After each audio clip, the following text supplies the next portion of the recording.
بسم اللہ الرحمن الرحیم۔ پیارے مسلمان بھائیوں، آج میں آپ کو بتاؤں گا کہ تکبیر اولیٰ کے کیا فضائل ہیں۔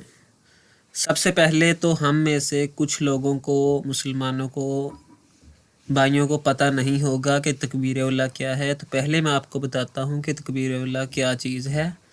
جب ہم نماز کے لیے کھڑے ہوتے ہیں تو سب سے پہلے باجماعت جب نماز ادا کرتے ہیں تو جب امام اللہ اکبر کہتا ہے تو ہم بھی اللہ اکبر کہہ کر ان کے پیچھے کھڑے ہو جاتے ہیں، تو اس تکبیر کو تکبیر اولیٰ کہتے ہیں، اور شریعت نے اس کے بہت فضائل متعین کیے ہیں۔ سب سے پہلے تو میں نے آپ کو بتا دیا کہ تکبیر اولیٰ ہے کہ اب میں آپ کو اس کے فضائل بتاتا ہوں۔ تو اس کے فضائل ہمارے پیارے نبی اکرم صلی اللہ علیہ وآلہ وسلم اور صحابہ اکرام رضی اللہ تعالیٰ عنہ سے تصدیق شدہ ہیں۔ ایک دفعہ نبی پاک صلی اللہ علیہ وآلہ وسلم نے ایک چرواہے کو دیکھا کہ وہ بہت پریشان ہے۔ آپ صلی اللہ علیہ وآلہ وسلم نے آگے بڑھ کر اس سے پوچھا کہ آپ کیوں اتنے پریشان ہیں، آپ کی پریشانی کی کیا وجہ ہے؟ تو اس نے کہا کہ میرے اونٹ گم ہو گئے ہیں۔ تو اس طرح آپ صلی اللہ علیہ وآلہ وسلم خود پریشان ہو گئے یہ بات سن کے۔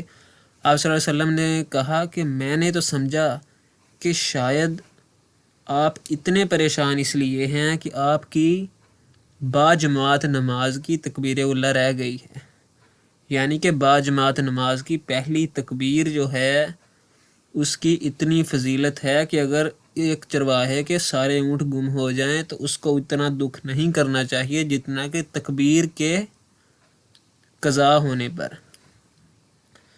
تو ایک دفعہ حضرت ابوبکر صدیق رضی اللہ تعالیٰ عنہ نے فرمایا کہ اگر میں باجماعت نماز ادا نہ کر سکوں، یعنی کہ اس کی پہلی تکبیر نہ کر سکوں، جماعت تو خیر ادا ہو جاتی ہے تکبیر کے بغیر بھی، تو اگر میں 1000 مرتبہ قرآن پاک پڑھوں تو مجھے ان کا ثواب نہ ملے تو مجھے اتنا دکھ نہیں ہوگا جتنا کہ اگر میری ایک باجماعت نماز کی ایک تکبیر قضا ہو جائے تو جتنا دکھ مجھے ہوگا۔ تو پیارے مسلمانوں، اس سے تکبیر اولیٰ کی اہمیت واضح ہوتی ہے کہ ہمارے دین اسلام میں تکبیر اولیٰ کے ساتھ باجماعت نماز ادا کرنے کی کتنی فضیلت ہے۔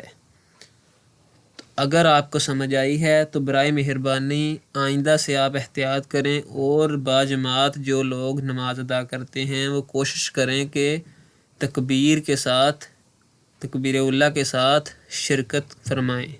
تو اگر آپ کو یہ ویڈیو اچھی لگی ہے تو آپ اپنے دوستوں اور احباب تک بھی پہنچائیں تاکہ ان کو بھی اس کی اہمیت کا اندازہ ہو۔